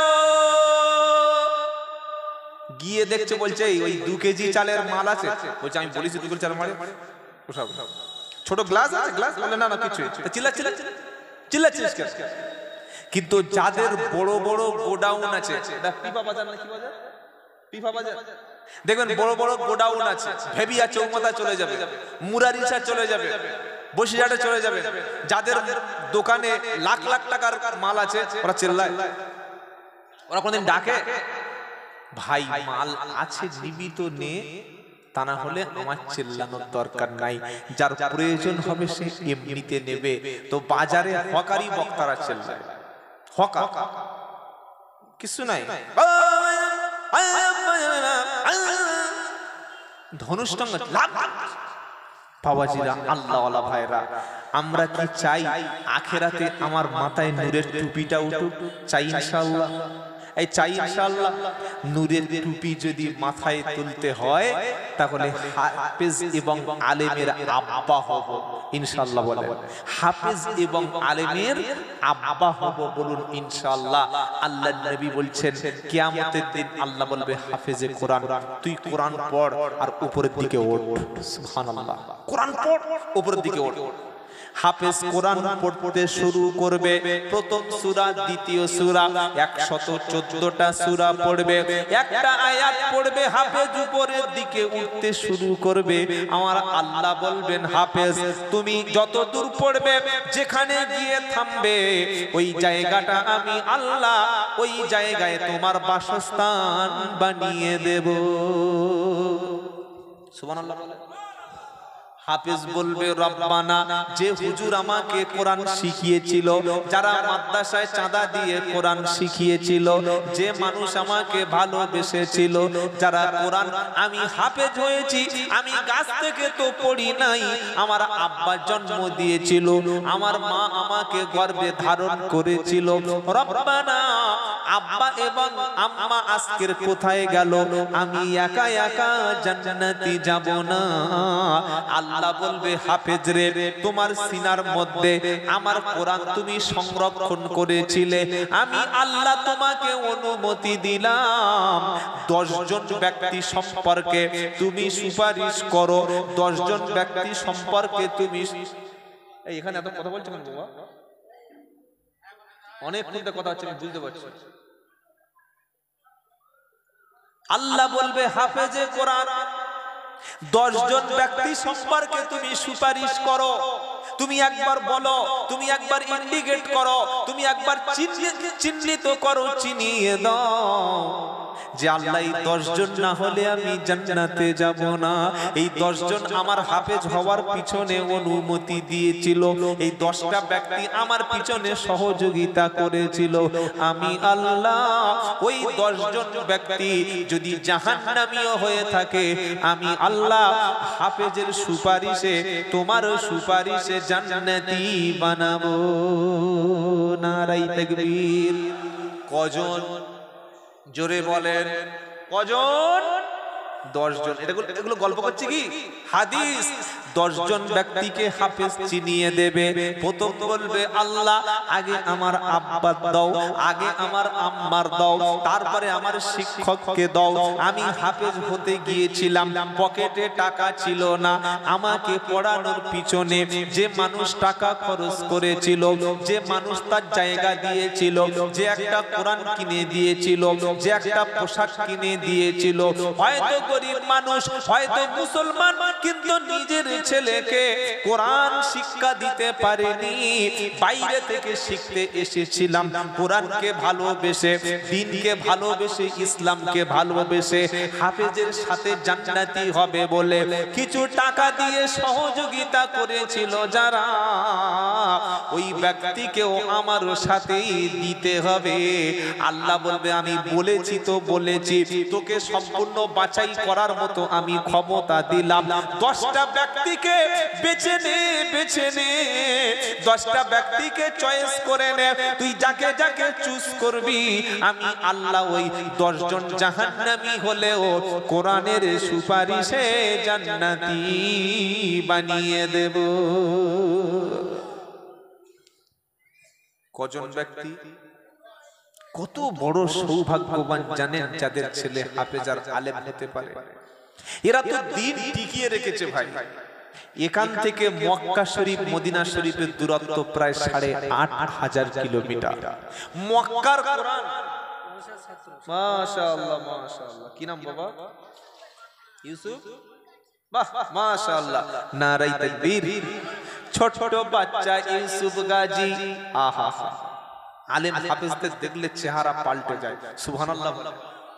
কি ভাই চাঁদের মতো চেহারা না? জোরে বলে বস বস বস, আল্লাহ নেক হায়াত দান করুন। নূর যদি পেতে হয়, এই মাদ্রাসার ছাত্র, আহা, সাতপারা হিফজ করছে নাজরা, মাশাআল্লাহ। আমি ত্রিপুরা রাজ্যে 2022 সালে 9 বছরের একটা বাচ্চার মাথায় পাগড়ি দিয়ে এসেছি। ওই বাচ্চাটা যখন মাথায় পাগড়ি দেওয়া হয়, শিক্ষক কাঁদছেন আর বলছেন হুজুর এই 9 বছরের বাচ্চাটার মাথায় আজকে যে 30 পারা কোরআন সে হিফজ করলো, ওর বাপ নাই, এতিম। কি বলেন? এতিম। তবে ওর মা কষ্ট করে আমাদের কাছে দিয়ে গেছিল। অনেক সময় নোংরা আবর্জনার ভিতরে অমূল্য সম্পদ, হীরা মণিমুক্তা পাওয়া যায় কি যায় না? যায়।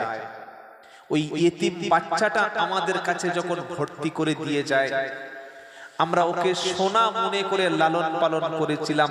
মাত্র 9 মাসের মধ্যে, 9 মাস 1 বছর না, 9 মাসের মধ্যে ওই বাচ্চাটা 30 পারা কোরআন হিফজ করেছে। জোরে বলো। চিন্তা করতে পারে, আমরা অনেকে কোরআন পড়তে পারি না, এটা আমাদের হয়তো নসিবে হয়নি, বাকি জীবনের চেষ্টা করলে হবে। কিন্তু মন চায় না এরকম সোনার মানিক যারা কোরআন শিখছে তাদের একটু সহযোগিতার হাত বাড়িয়ে দিয়ে।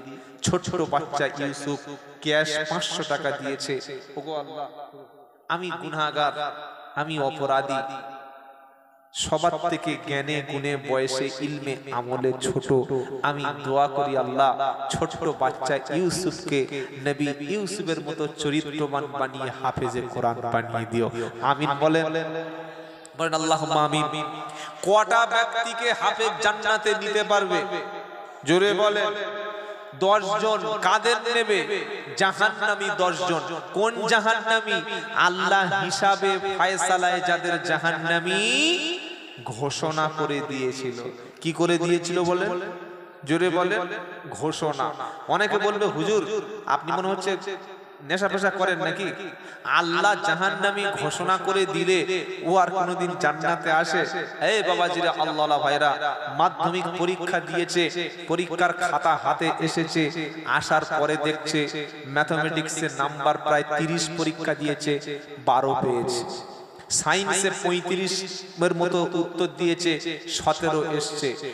ইংলিশে 20 লিখেছে, 10 এসছে। ছাত্রটার মনে একটু খটকা খেলো, মাস্টার মনে হয় আমার উপর ইনসাফ করেনি। ও আবার নতুন করে বোর্ডের কাছে রিভিউ চাইলো যে আমার খাতাটা ভালো করে দেখা হোক। রিভিউ করে দেখতে পাওয়া গেল মাস্টারের ভুল ছিল, 3টে সাবজেক্টে 10 করে দিয়ে ও এখন পাস করে গেছে। এটা হয় না? হয় না? হয় কি হয় না?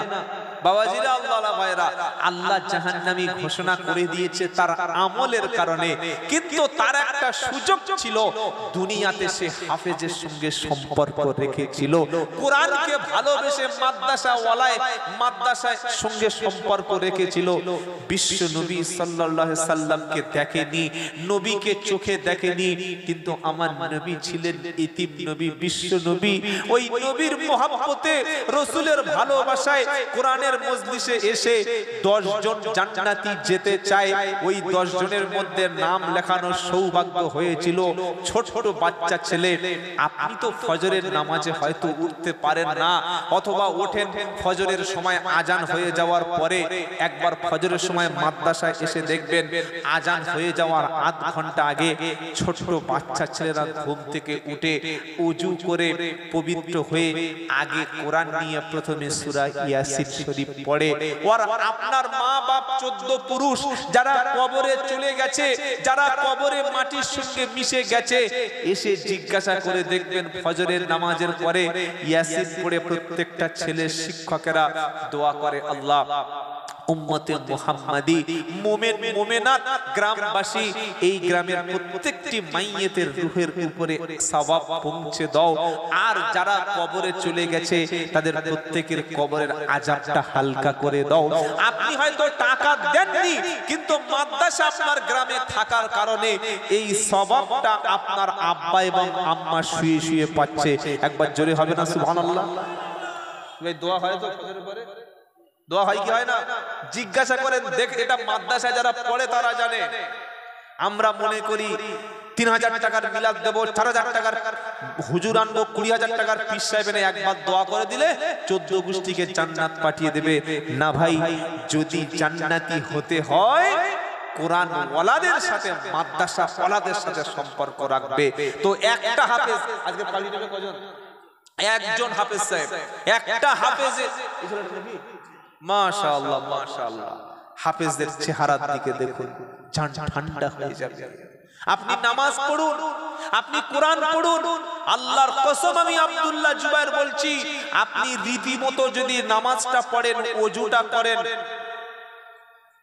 আর যদি বিশ্ব নবী সাল্লাল্লাহু আলাইহি সাল্লামের উপরে দরুদ পড়েন এবং আল্লাহর জিকির যদি আপনার জবানে থাকে, আপনার চেহারায় নূর আসবে, আসবে এবং আসবে। বলুন সুবহানাল্লাহ। নূর আসতে বাধ্য। কোরআন হচ্ছে নূর, ইসলাম হলো নূর, দ্বীন হলো নূর। আর দুনিয়ায় যারা ঈমানের উপরে ছিল, ইসলামের উপরে ছিল, কোরআনের উপরে ছিল, আখিরাতে আল্লাহ তাদের সামনে পিছনে ডাইনে বামে নূর দিয়ে জান্নাতে পাঠাবে। এত আস্তে বললেন? কাদের? ইয়াউমা তারাল মুমিনিনা ওয়াল মুমিনাতি ইয়াসআ নূরুহুম বাইনা আইদিহিম ওয়া বিআইমানিহিম বুশরাকুমুল ইয়াউমা জান্নাতুন তাজরি মিন তাহতিহাল আনহার।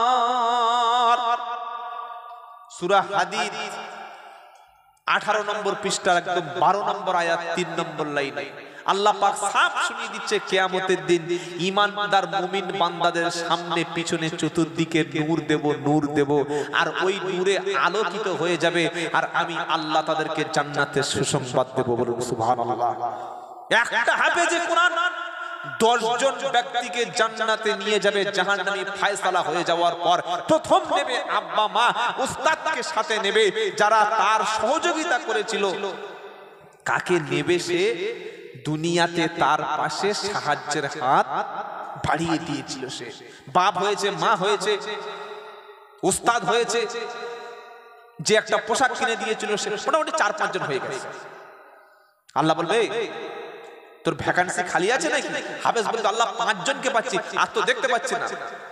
বলে, মাদ্রাসায় যখন পড়েছিলিস গ্রামের মানুষেরা ভালোবাসেনি? বলবে, হ্যাঁ আল্লাহ মনে পড়েছে, প্রচুর মানুষ আমাকে ভালোবেসে কোরআন কিনে দিয়েছিল, কেউ 1 বস্তা চাল দিয়েছিল, কেউ 5000 টাকা দিয়েছিল, কেউ 2000 টাকা দিয়েছিল। আল্লাহ, ও হাফেজ নিজে হয়নি, নিজে পড়েনি, কিন্তু কোরআনের ভালোবাসা হয়েছিল। আল্লাহ গো, আল্লাহ বলবে, ডাক ডাক, ডেকে আন। হাসরের ময়দানে কোরআন ওয়ালা আপনাকে সেদিন খুঁজে খুঁজে, আপনি তো পেরেশান, আপনি তো ইয়া নফসি ইয়া নফসি, আমার কি হবে, আমার কি হবে, কে বাঁচাবে, এইভাবে চিৎকার করবেন। হাফেজে কোরআন পিছন থেকে আস্তে করে এসে বলবে, ভাই ঘাবড়ে যেও না, তুমি টেনশন করো না, দুনিয়াতে তুমি কোরআনের সাথী ছিলে না, আমি হাফেজ হওয়ার পিছনে তোমার অবদান ছিল, তুমি মাদ্রাসার জলসায় কোরআনের জলসায় এসে কিছু সহযোগিতার হাত তো বাড়িয়েছিলে, আজকের আমি তোমাকে না নিয়ে আল্লাহ জান্নাতে যাব না, চলো তুমি আমার সাথে একই জান্নাতে যাবে। জোরে বলুন সুবহানাল্লাহ। এবার তাকবীর দান, নারায়ে তাকবীর।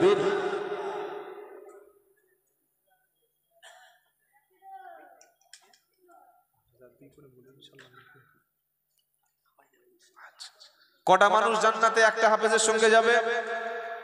জোরে বলেন। 10 জন, 11 জন কিন্তু নয়। নবী 11 জন বলেছে? এই জোরে বলেন। আর বিশ্ব নবী যে 11 জন বলেনি, আমি বললে তো মার খেয়ে যাবো, মার খাবো না? অনেক বক্তা আন্দাজে বক্তব্য করে, আমি প্রথমে শুনিয়ে দিয়েছি, পশ্চিম বাংলা এখন ওয়াজ হয় না, আওয়াজ হয়।